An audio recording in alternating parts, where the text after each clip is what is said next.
तो आगे हम लोग शुरू करते हैं। रूट प्रेशर तक हम पढ़ चुके थे। रूट प्रेशर की क्या कंडीशन है वो हमने समझ ली थी।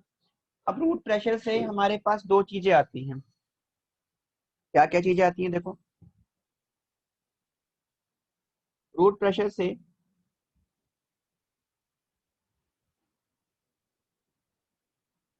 दो कंडीशन क्रिएट होंगी। और क्या क्रिएट होगा?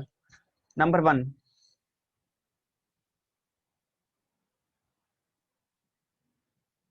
पहला है गटेशन।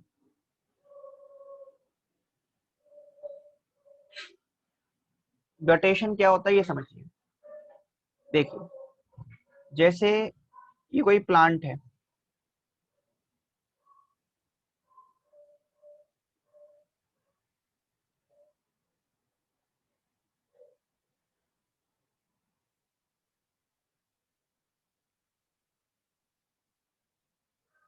ग्राउंड लेवल हो गया।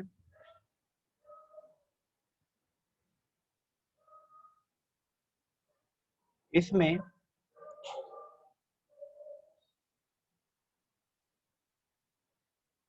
ये हो गई लीफ।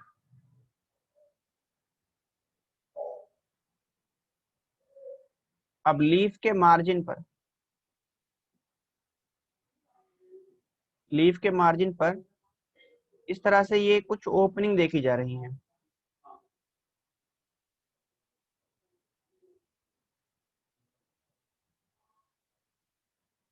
लीफ के मार्जिन पर जो ये ओपनिंग देखी जा रही हैं, इन ओपनिंग को बोलते हैं हम हाइडा थोड। ठीक है। इस हाइडा थोड से वाटर रिमूव होगा ऐसे ड्रॉपलेट की फॉर्म में। ये है वाटर ड्रॉपलेट। तो हाइडा थोड से वाटर का ड्रॉपलेट की फॉर्म में रिमूव होना, ये प्रोसेस कहलाता है गटेशन। ठीक है। तो गटेशन क्या है? गटेशन का मतलब होता है removal of water in the form of droplet through the stomata is called guttation. और गटेशन किसकी वजह से होता है? गटेशन होता है ड्यू टू रूट प्रेशर की वजह से। ठीक है।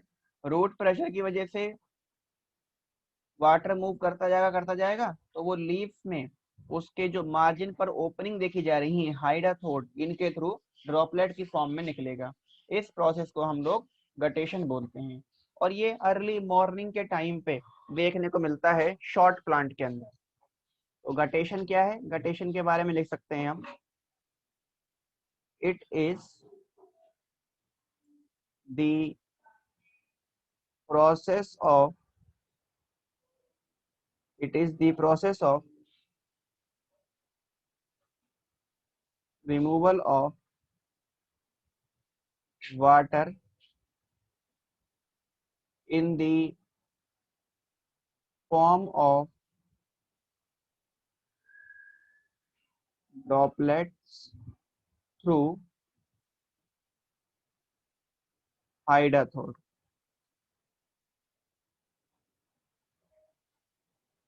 ठीक है, इसे बोलेंगे गटेशन। और गटेशन किस वजह से होता है? It is causes due to root pressure.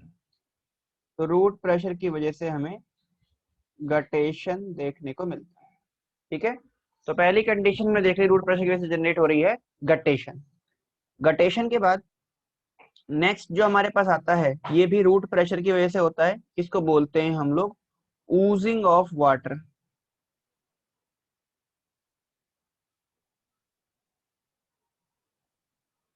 Oozing of water, ये क्या होता है देखो। ऊजिंग ऑफ वाटर की यदि बात करें तो जैसे ये कोई प्लांट है हमारे पास,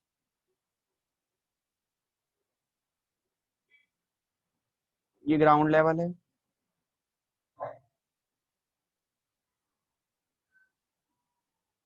अब हम क्या करते हैं, इस प्लांट को, इसके स्टेम को बिल्कुल ग्राउंड लेवल से कट करते हैं। तो हमने इसके स्टेम को ना यहाँ से कट किया ग्राउंड लेवल के पास। और फिर इस स्टेम को देखेंगे कट करके, इस नीचे वाले पार्ट को हम ऑब्जर्व करेंगे तो हमें कुछ ऐसे दिखाई देगा ये। तो यहाँ पर हमें वाटर ड्रॉपलेट दिखाई देंगे ऐसे, स्टेम में बीच में हमको वाटर ड्रॉपलेट दिखाई देंगे। ये जो वाटर ड्रॉपलेट हमें दिख रहे हैं, जो लगातार यहाँ से ना वाटर ऐसे ऊज आउट करके निकलता रहेगा, हम ये मानते हैं ये वाटर किस वजह से है, ये रूट प्रेशर की वजह से जनरेट हो रहा है, इसको बोलेंगे ऊजिंग ऑफ वाटर, उसकी वजह से रिमूवल हो रहा है। ठीक है, तो हम ये लिख सकते हैं it is the process of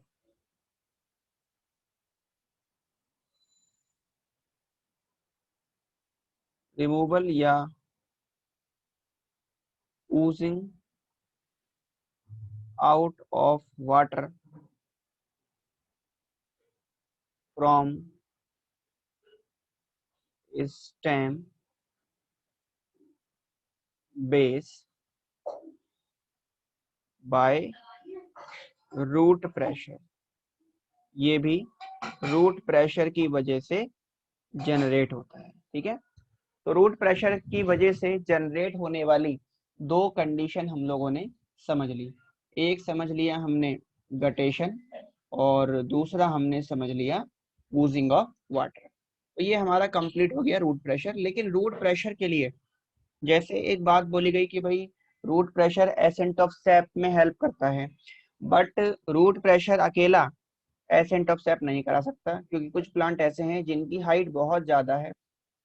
तो ऐसे प्लांट में रूट प्रेशर की वजह से एसेंट ऑफ सैप नहीं होता। तो हम एक पॉइंट यहाँ लिखते हैं, नोट करके लिख देते हैं यहाँ पे,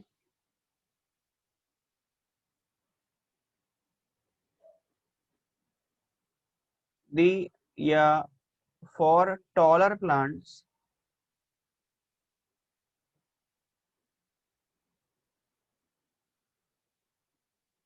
root pressure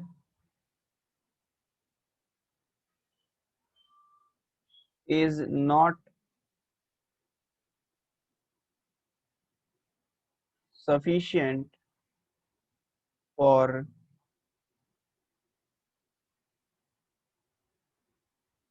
ascent of sap। अब कंडीशन ये आती है, सवाल ये आता है कि भाई जब टॉलर प्लांट में रूट प्रेशर से एसेंट ऑफ सैप नहीं हो रहा, तो फिर इन टॉलर प्लांट में एसेंट ऑफ सैप कैसे होता है? यदि रूट प्रेशर से नहीं होगा तो फिर किस तरह से होगा? फिर अलग अलग साइंटिस्टों ने अलग अलग एक्सपेरिमेंट भी किए हैं इसके लिए। जैसे गर्डलिंग एक्सपेरिमेंट किया एक साइंटिस्ट ने, तो कई एक्सपेरिमेंट साइंटिस्ट ने बताए। लेकिन इसके बाद जो सबसे इम्पोर्टेंट बात है, जिससे पूरी तरह से ये एक्सप्लेन हो गया कि भाई एसेंट ऑफ सैप जो है वो किस वजह से होता है, वो दो साइंटिस्टों ने एक थ्योरी दी और उसको बोला गया transpirational pull theory. Transpirational pull theory given by two scientist, Dixon and Joly. तो दो साइंटिस्ट थे, डिक्सन और जॉली, जिन्होंने ट्रांसपायरेशनल पुल थ्योरी दी और अपनी इस थ्योरी से इन्होंने बता दिया कि भाई एसेंट ऑफ सैप जो है वो उसमें ट्रांसपायरेशन इन्वॉल्व होता है। ट्रांसपायरेशन की हेल्प से जो वाटर है या जो मिनरल है वो रूट जाइलम से लीफ जाइलम तक पहुंच जाते हैं। ये बात डिक्सन और जॉली ने बताई। तो अब हम डिक्सन और जॉली के द्वारा दी गई इसी ट्रांसपायरेशनल पुल थ्योरी को डिस्कस करते हैं। तो नेक्स्ट हमारे पास आता है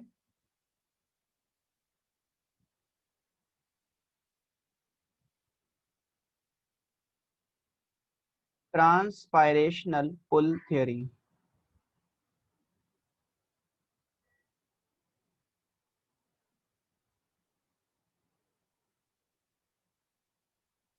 ट्रांसपायरेशनल पुल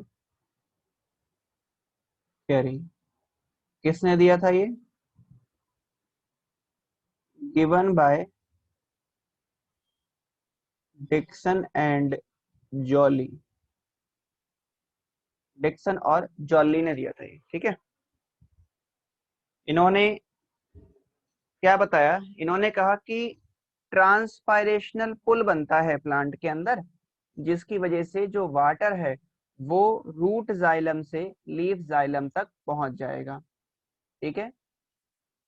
और इन्होंने इस थ्योरी को समझने के लिए हम यहाँ पर कुछ पॉइंट्स समझते हैं, और वो पॉइंट्स क्या क्या हैं, कुछ टर्म हमारे पास आती हैं, उन्हें हम पहले क्लियर कर लेते हैं। कुछ फोर्सेस यहाँ पर काम करेंगी, जैसे हम कुछ फोर्स के बारे में लिखते हैं।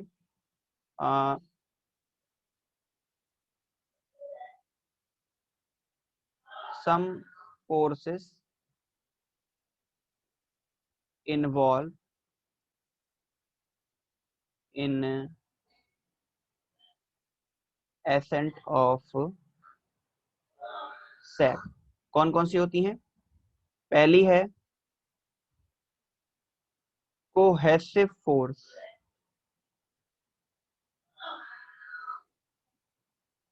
जो फोर्स सेम पार्टिकल के बीच में लगेगा वो कोहेसिव फोर्स। ये क्या है? फोर्स ऑफ अट्रैक्शन है, force of attraction between same particle. जैसे एग्जांपल देखे प्लांट के केस में, तो वाटर वाटर के बीच में लगने वाला force, force between water molecules, water molecules के बीच में लगने वाला फोर्स हो गया कोहेसिव फोर्स। दूसरा आता है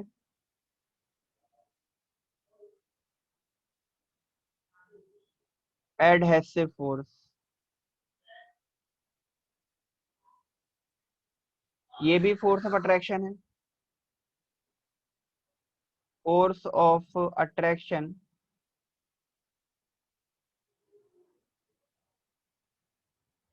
बिटवीन डिफरेंट पार्टिकल। ये डिफरेंट पार्टिकल के बीच में लगता है फोर्स ऑफ अट्रैक्शन। जैसे एग्जांपल देखोगे, देखोगे अगर यहाँ पे, तो हो जाएगा between water and wall of xylem vessel. तीसरा है, third one, suction pressure.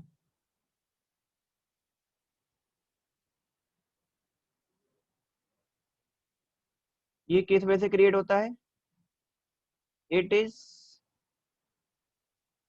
Due to transpiration.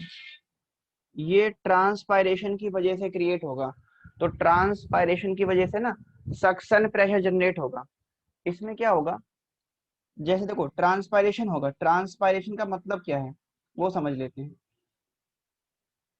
Transpiration का मतलब होता है वाटर का वेपर की फॉर्म में, वाटर का वेपर की फॉर्म में लीफ से या स्टोमेटा से रिमूव होना, उसे बोलते हैं ट्रांसपायरेशन। जब वाटर ट्रांसपायरेशन की फॉर्म में निकलेगा तो यहाँ से एक प्रेशर क्रिएट होता है, उस प्रेशर बोलते हैं सक्शन प्रेशर।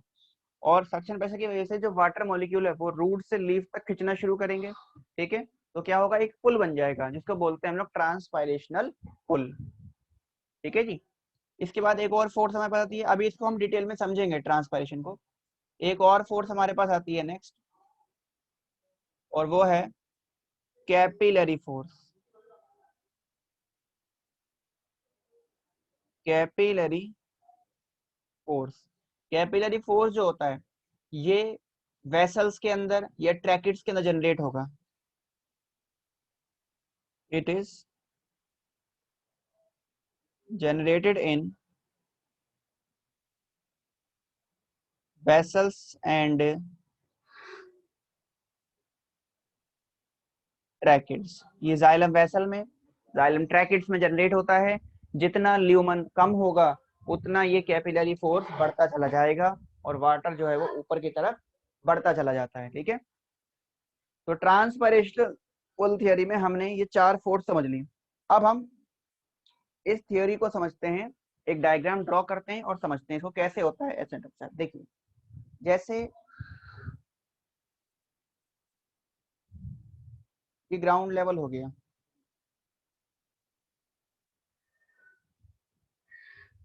ठीक है जी।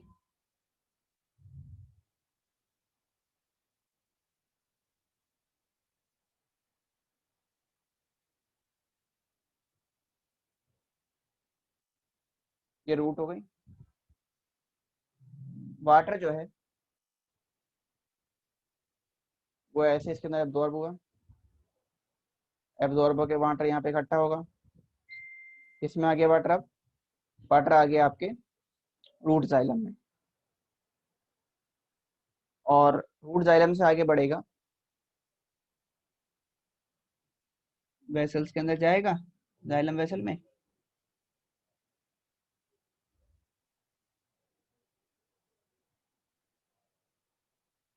ये हो गई लीफ, लीफ के मार्जिन पर ये होगा स्टोमेटा। ठीक है,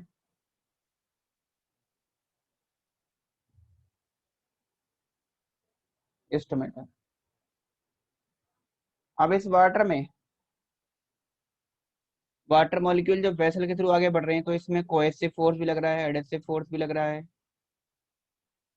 और ट्रांसपायरेशन की वजह से जो वाटर मॉलिक्यूल है वो वेपर की फॉर्म में बाहर निकल गया। तो जब एक वाटर मॉलिक्यूल वेपर की फॉर्म में निकलेगा तो बाकी पीछे पीछे वाटर मॉलिक्यूल चलना शुरू करेंगे। तो क्या होगा, जब ये चलना शुरू करेंगे तो यहाँ पर क्या होगा, एक ये पुल बन जाएगा, इस पुल को बोलेंगे हम ट्रांसपायरेशनल पुल। और इसकी वजह से वाटर मॉलिक्यूल ना लीफ से ऊपर की तरफ खींचेगा, जब ऊपर खींचेगा तो वाटर मॉलिक्यूल बाहर निकलता जाएगा, और ये जो प्रोसेस है एसेंट ऑफ सैप का होता चला जाएगा, यानी कि जो कंटेंट है वो रूट से लीफ तक पहुंचता चला जाएगा। तो इस प्रोसेस को हम बोलते हैं, या ये जो फिनोमेना है ये है ट्रांसपायरेशनल पुल थ्योरी, जो कि एक्सप्लेन करती है कि एसेंट ऑफ सैप किस तरह से होता है। इसे नोट करें, फिर इसके बारे में हम कुछ पॉइंट लिखते हैं। चलिए लिखते हैं इसके बारे में। ट्रांसपायरेशनल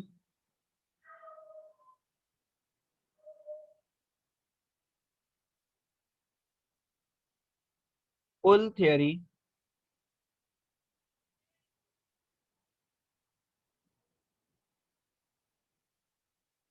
explain the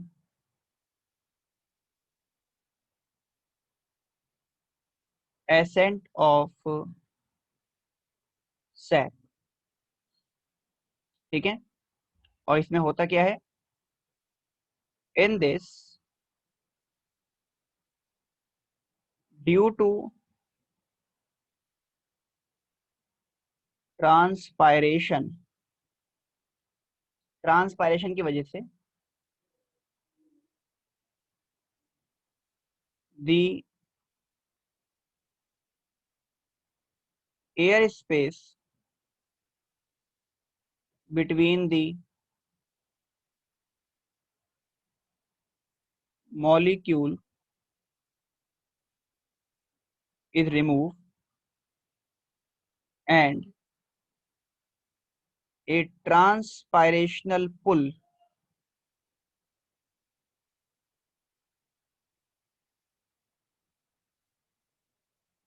is generated। तो यहाँ पर क्या होता है, ट्रांसपायरेशन पुल जनरेट हो जाता है, तो इस वजह से होगा एसेंट ऑफ सैप। तो ये हमने एसेंट ऑफ सैप समझ लिया, ट्रांसपायरेशन पुल थ्योरी समझ ली, और उसके बारे में हमने 2 पॉइंट लिख लिए। अब हम ट्रांसपायरेशन के बारे में समझेंगे, और ट्रांसपायरेशन कैसे होता है, कौन से फैक्टर हैं उसको अफेक्ट कर सकते हैं, वो सारी चीजें हम लोग यहाँ पे अब समझ लेते हैं। तो नेक्स्ट हम बात करते हैं ट्रांसपायरेशन के बारे में। ये पॉइंट आप सभी नोट कर लिए होंगे। हम लोग अब ट्रांसपायरेशन को समझते हैं। तो नेक्स्ट हमारे पास आता है transpiration.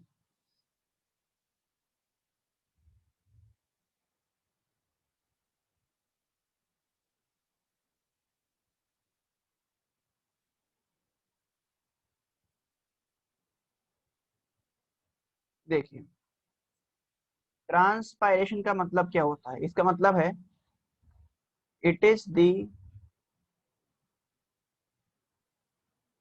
Process of removal of water in the form of vapour through stomata. ठीक है, इसे बोलते हैं हम ट्रांसपायरेशन। वाटर का वेपर की फॉर्म में स्टोमेटा से रिमूव होना, ये ट्रांसपायरेशन कहलाता है। आगे समझे यदि, तो हम ये बोल सकते हैं कि भाई ट्रांसपायरेशन होने के लिए कंडीशन क्या क्या चाहिए, मतलब, या फिर देख लेते हैं सीधा सीधा फैक्टर कौन कौन से हैं जो ट्रांसपायरेशन के रेट को अफेक्ट करते हैं। Factors affecting transpiration.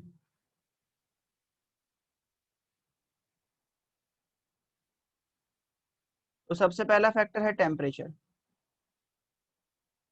नंबर 1 है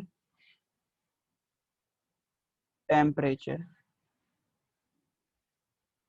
जैसे जैसे टेम्परेचर बढ़ता जाएगा, या हम टेम्परेचर को जैसे जैसे बढ़ाते जाएंगे, वैसे वैसे क्या होगा, जो ट्रांसपायरेशन है वो बढ़ेगा। ठीक है, इंक्रीज होगा। तो टेम्परेचर इंक्रीज कर रहे हैं तो ट्रांसपायरेशन भी क्या होता है, इंक्रीज होता है। टेम्परेचर बढ़ाओगे तो ट्रांसपायरेशन भी क्या होगा, बढ़ेगा। दूसरा है, अच्छा एक बात और है, जब आप बहुत ज्यादा कर दोगे टेम्परेचर तो ट्रांसपायरेशन बहुत ज्यादा होता ही चला जाएगा, यानी कि एक्सेस वाटर लॉस हो जाएगा, जिसकी वजह से विल्टिंग ऑफ लीफ भी हो सकती है। तो हम लिख देते हैं due to very high temperature excessive, या आ, हाँ एक्स लिखते हैं, excessive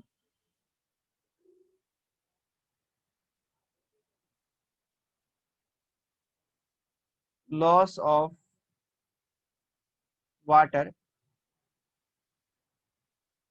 leaf will fall down.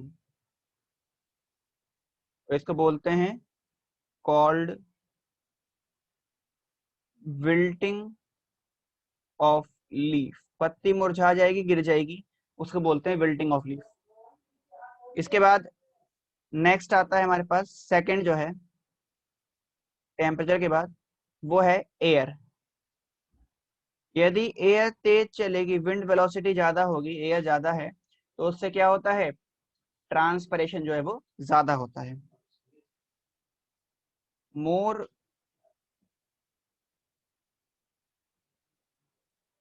Air velocity, higher transpiration, transpiration rate ज्यादा होगा। तीसरा आता है हमारे पास number of stomata. Number of stomata open, number of stomata open. तो जितने स्टोमेटा ज्यादा ओपन होंगे उतना ट्रांसपरेशन ज्यादा होगा। More stomata open, more will be transpiration. जितने स्टोमेटा ज्यादा ओपन है उतना ही ट्रांसपायरेशन भी क्या होगा, ज्यादा होगा। फोर्थ है ह्यूमिडिटी।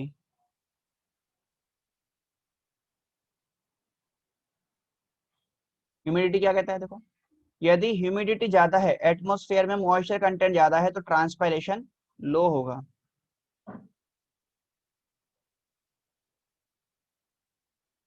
मोर ह्यूमिडिटी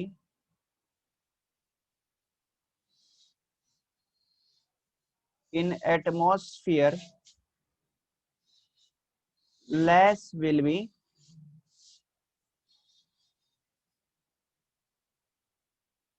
ट्रांसपायरेशन।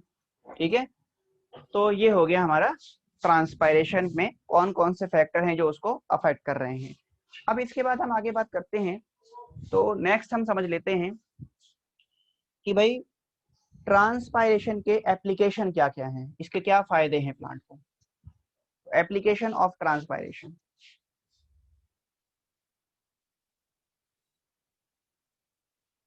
नेक्स्ट है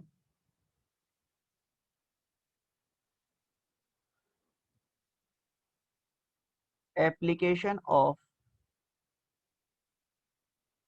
ट्रांसपायरेशन। ट्रांसपायरेशन की एप्लीकेशन क्या क्या है,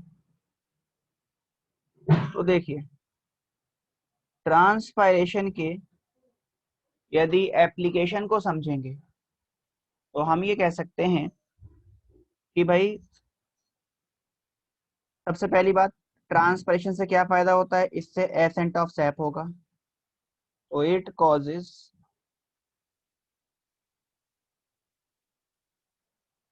एसेंट ऑफ सैप। दूसरी बात, ट्रांसपायरेशन प्लांट में कूलिंग का काम करता है, causes cooling in plant. Transpiration excess water को रिमूव करता है, causes removal of excess water from plant. ठीक है, ये कुछ एप्लीकेशन है ट्रांसपायरेशन की। तो हमने यहाँ पर ट्रांसपायरेशन पुल थ्योरी पूरा समझ लिया और ट्रांसपायरेशन को अच्छे से क्लियर कर लिया है। तो यहाँ हमारा ट्रांसपायरेशन पुल थ्योरी और ट्रांसपायरेशन जो है वो कंप्लीट हो जाता है। ठीक है, तो ये हमने वाटर के बारे में समझ लिया, एसेंट ऑफ सैप पूरा समझ लिया। अब जो फूड सिंथेसाइज हुआ है हमारे लीफ के अंदर, वो लीफ से प्लांट के अलग अलग पार्ट तक डिस्ट्रीब्यूट होगा। उसको एक्सप्लेन करने के लिए एक थ्योरी दी गई जिसको बोला गया सोर्स टू सिंक थ्योरी। मतलब सोर्स क्या है यहाँ पे, यहाँ पे सोर्स है आपका लीफ जहाँ पर फूड बना है, और वहां से वो अलग अलग पार्ट तक, प्लांट के डिफरेंट पार्ट तक मूव करेगा, उसको बोलेंगे सिंक। तो सोर्स टू सिंक थ्योरी हमें बताती है कि सब्सटेंस का जो फूड सिंथेसाइज हुआ है वो ट्रांसपोर्ट कैसे होता है। तो फूड जो सिंथेसाइज होता है वो फ्लोएम के द्वारा ट्रांसपोर्ट होता है, और फ्लोएम इस फूड को दोनों ही डायरेक्शन में ट्रांसपोर्ट कराएगा, अपवर्ड डायरेक्शन में भी और डाउनवर्ड डायरेक्शन के अंदर भी।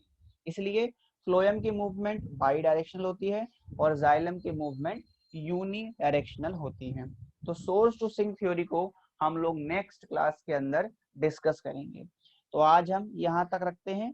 हमने ट्रांसपायरेशन पूरा समझ लिया, एसेंट ऑफ सैप पूरा क्लियर हो गया है। नेक्स्ट क्लास में हम प्लांट का एक और पार्ट जो बचा है उसको कवर कर लेंगे, और वो होगा सोर्स टू सिंक थ्योरी। तो नेक्स्ट क्लास में मिलेंगे तो सोर्स टू सिंक थ्योरी पे बात करेंगे। Thank you so much.